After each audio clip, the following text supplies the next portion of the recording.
When a street girl shouted "Don't eat that," no one at the Café Imperial expected what would happen next. Known as the meeting place for the city's richest and most influential, the place exuded luxury and exclusivity. Impeccably dressed waiters glided between marble tables, serving sophisticated dishes and glasses of wine that sparkled in the sunlight. In the air, the scent of fresh coffee and baked bread mingled with a light perfume of the flowers that decorated the room. Hello friends, if you new here then don't forget to hit subscribe button, and if you like then hit the like button also, and don't forget to tell me in the comments where you from watching this video. Sitting at the center of it all was Evelyn Marlowe, a billionaire whose name was synonymous with power. At 65, wearing an emerald green silk dress and a pearl necklace that reflected the light in an almost hypnotic way, Evelyn exuded a presence that made everyone around her take notice. Next to her was Claire, her personal assistant and longtime friend, who maintained impeccable posture and a smile that seemed to be rehearsed. On the table in front of them, a steaming bowl of soup awaited Evelyn, accompanied by a perfectly sliced loaf of bread. The scene seemed peaceful and normal, but for Sophia, an 11-year-old girl standing on the sidewalk across the street, something was terribly wrong. With her hair in disarray and an old backpack slung over one skinny shoulder, Sophia watched the table with attentive eyes. Her stomach rumbled, but she didn't move. Ever since Claire had tilted her hand slightly and poured something into the bowl of soup, the world around Sophia seemed to have stopped. She put something in the soup, Sophia thought, pressing her lips together. Her instinct was screaming at her to do something, but who would believe her? She was just a street girl, invisible to the people rushing past her. Inside the café, Evelyn picked up her silver spoon, about to taste the soup. Claire, her face serene, smiled at her. "You're going to love this recipe, Evelyn. It's a new dish from the chef, I made sure to order it especially for you." Sophia could no longer watch in silence. Her heart was pounding as her feet automatically took her to the entrance of the café. She pushed open the glass door, ignoring the maître's disapproving look, and ran toward Evelyn. "Don't eat that," shouted Sophia, her voice cutting through the buzz of conversation. The whole café fell silent. The cutlery stopped clinking, and all eyes turned to the thin girl who was now standing next to Evelyn's table. Evelyn's spoon froze a few centimeters from her lips as she stared at Sophia, confused. Claire was the first to react. Her smile disappeared, giving way to a cold, calculating stare. "Who let that child in here?" she asked, her voice harsh and impatient. Sophia pointed directly at Claire, her hand shaking but her voice firm. "I saw you. You put something in her soup. Don't eat that. Please." The air in the café became heavy. Evelyn arched an eyebrow, alternating her gaze between Sophia and Claire. "That's a very serious accusation, young lady," said Evelyn, with a tone that was both puzzled and stern. Claire laughed, but it sounded forced. "That's ridiculous, Evelyn. Of course that girl is lying, she probably wants money or food." She looked at Sophia with contempt. "Get out of here before I call security." Sophia felt tears start to form, but she took a deep breath. "I'm not lying. I saw her. She put something on your plate when you were distracted. I know no one will believe me, but it's the truth." Sophia's words made Evelyn hesitate. Something in the girl's voice, in her determination, seemed genuine. She put her spoon back on her plate and leaned back slightly in her chair. "Claire?" Evelyn asked, her voice now filled with a dangerous calm. "Is that true?" Claire feigned indignation, throwing her hands up. "Of course not. You've known me for years, Evelyn. Why would I do something like that? This girl just wants to cause trouble. Let's ignore that."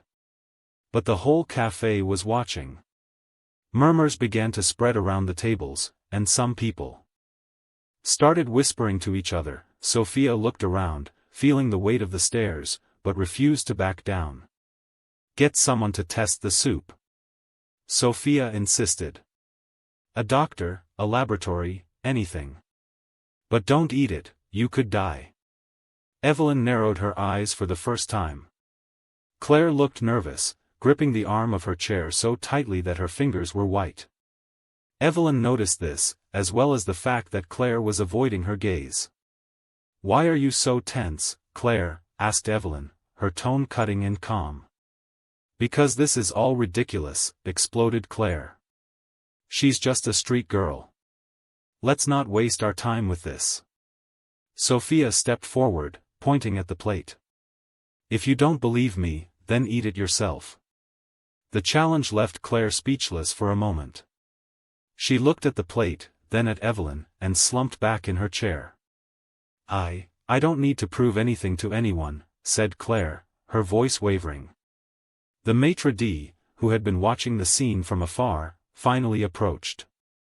"Mrs. Marlowe, should I call the police?" he asked, his voice formal. Evelyn nodded. "Yes, and take my phone. We'll have this soup analyzed immediately." Claire's face turned pale. She tried to get up, but Evelyn held up her hand, ordering her to stay where she was. The entire cafe was now completely silent, waiting to see what would happen next. Sophia felt a small sense of relief that Evelyn seemed to believe her, but she knew that the worst was yet to come. The pieces were beginning to fall into place, but the mystery was still far from solved.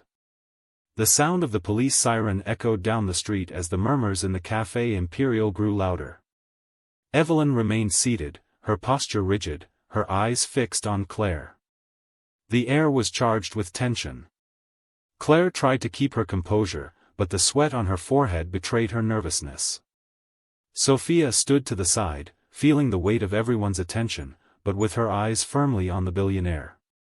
She knew she couldn't turn back now. The two policemen entered the café, assessing the situation with quick, experienced glances. One of them, a tall man with broad shoulders and a serious expression, approached Evelyn. "Ms. Marlowe, we've received a call about a possible incident here. Can you tell us what's going on?" Evelyn pointed to the soup, still intact on her table. "This girl claims that my assistant put something in my food. I want this investigated immediately." The policeman looked at Sophia, who swallowed but kept her gaze steady. "Did you see something?" he asked. Sophia nodded quickly. "I did. She put some liquid in the soup when you weren't looking." "I'm not lying." Claire stepped forward, her tone full of indignation. "This is absurd. She's a street child. She's probably making up this story to attract attention." The policeman raised his hand to silence her, then turned to Evelyn. "Do you want us to test the contents of the soup?" "Absolutely," replied Evelyn, without hesitation. "I want to know the truth." Claire laughed nervously. "This is a waste of time. Anyone could have tampered with the soup. How can you be sure it was me?" The policeman's eyes narrowed. "In that case, we'll need the footage from the security cameras. If you haven't done anything wrong, you have nothing to fear." The suggestion was a blow. Claire stood still for a moment before stammering. That's absurd. I won't stand for this ridiculous accusation." "It's not an accusation yet," said the policeman calmly but firmly. "It's an investigation." Evelyn crossed her arms, her expression impenetrable. "Claire, you're acting very defensively for someone who has nothing to hide." Claire opened her mouth to reply, but was interrupted when the maitre d' returned, holding Evelyn's cell phone. He handed it over with a bow, and she quickly dialed a number. "Dr. Harris, this is Evelyn Marlowe. I need an urgent favor. Meet me at the Café Imperial. It's about something that may have been put in my food," she said, before. Hanging up, Sophia watched everything, her heart racing. Every second seemed to drag by in endless tension. Claire's gaze burned towards her, full of fury. "Do you think you've gained anything from this, young lady?" said Claire, her voice low and laced with venom. Sophia took a step back, but Evelyn held up a hand to silence Claire. "Stop it. If the girl is lying, the truth will come out. But if she's right, Evelyn paused, her eyes cold as ice. Then you'll be responsible for the consequences. The next few minutes were marked by tense silence until a middle-aged man entered the cafe carrying a briefcase. "Dr. Harris," Evelyn greeted, pointing to the soup. "I want you to analyze this immediately." The doctor took samples and began his work while everyone watched with attentive eyes. Claire, now cornered, tried one last resort. "Evelyn, this is ridiculous. Years of loyalty, and you're treating me like a criminal on the word of a homeless child?" Evelyn didn't answer. She just stared at Claire, her silence more powerful than any words. The doctor looked up after completing the preliminary tests. He seemed to hesitate, as if choosing his words carefully. "There are traces of a substance in the soup. I can't confirm exactly what it is without more detailed tests, but it could be dangerous." The cafe erupted in murmurs. Evelyn paled, while Claire took a step back, her eyes wide. "That doesn't prove anything," shouted Claire, her voice shaking. "Anyone could have put that in." Sophia interrupted, her voice full of urgency. "I saw you. You did it. Don't try to blame someone else." The policemen exchanged glances before one of them approached Claire. "We're going to need you to come with us, ma'am." Claire stepped back, panic evident on her face. "You're making a mistake," she shouted, but the policemen didn't hesitate. They put the handcuffs on her wrists as she protested furiously. Evelyn remained silent, watching as the woman she had trusted for years was taken away. Sophia stayed where she was, not knowing what to do or say. Finally, Evelyn turned to her, her eyes assessing the girl. "You saved my life, young lady," said Evelyn, her voice soft but firm. "Thank you." Sophia took a deep breath, feeling a wave of relief and emotion at the same time. But the story was far from over. As the police took Claire away for questioning, the Café Imperial slowly began to return to normal. The murmurs still echoed among the customers, but many began to disperse, clearly shaken by what they had witnessed. Evelyn remained seated, her eyes fixed on the soup in front of her, as if she were trying to process everything that had just happened. Sophia continued to stand to the side, unsure of what would happen next. Evelyn looked at the girl, her gaze softer now but still full of a gravity that denoted the impact of the moment. "What's your name?" she finally asked. Sophia replied, her voice low but firm. "Sophia." Evelyn repeated, as if testing the name on her lips. "Why did you do it? Why did you risk everything to warn me?" Sophia swallowed before answering. "Because it was the right thing to do. I couldn't just watch and do nothing. No matter who you are, nobody deserves that." The girl's words were simple, but loaded with a wisdom that seemed greater than her age. Evelyn leaned forward, interlacing her hands. "You have a courage that many people lack, and for that, I owe you my life." Sophia blushed, looking away. "You don't have to thank me. I just did what anyone should do." Evelyn laughed softly, without humor. "Anyone should, but not everyone would. You're special, Sophia." She paused, studying the girl. "And from what I can see, you haven't had an easy life." Sophia hesitated but finally nodded. "No, I haven't. But that doesn't matter now." Evelyn leaned back in her chair, crossing her arms. "Yes, it does. Where are you living?" Sophia looked down at the floor, her fingers playing nervously with the hem of her worn sweatshirt. "Nowhere really to go. Where I can, I sleep where I can." The billionaire remained silent for a moment, absorbing those words. Then she made a decision.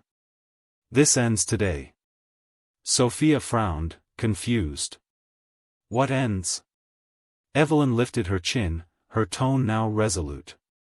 "You're not going to live like this anymore. You saved me today, Sophia, and I'm going to do the same for you. I'm going to make sure you have a safe place to live, food on the table, and a chance to build a future. The girl's eyes widened, disbelief evident in her expression. You serious? Yes. Evelyn smiled for the first time, a small but sincere smile. No one should face the world alone, least of all someone with a heart like yours. In the days that followed, Evelyn put her promise into practice.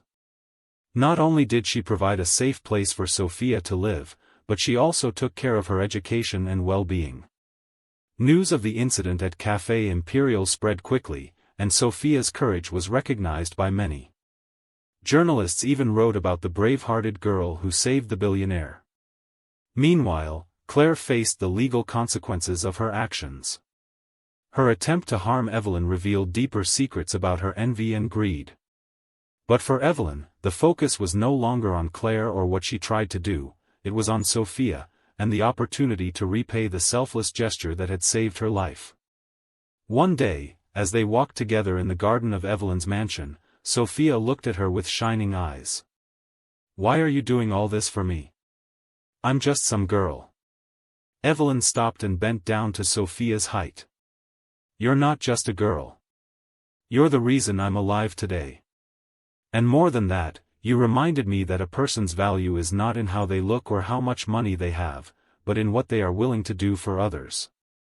Sophia smiled, feeling a new warmth in her chest, something she had never experienced before, belonging. "And now I want to hear from you," Evelyn continued. "What did you think of this story? Have you ever met someone who had the courage to do the right thing, even when it was difficult? Share it in the comments, and don't forget to subscribe to the channel for more inspiring stories like this one. See you next time.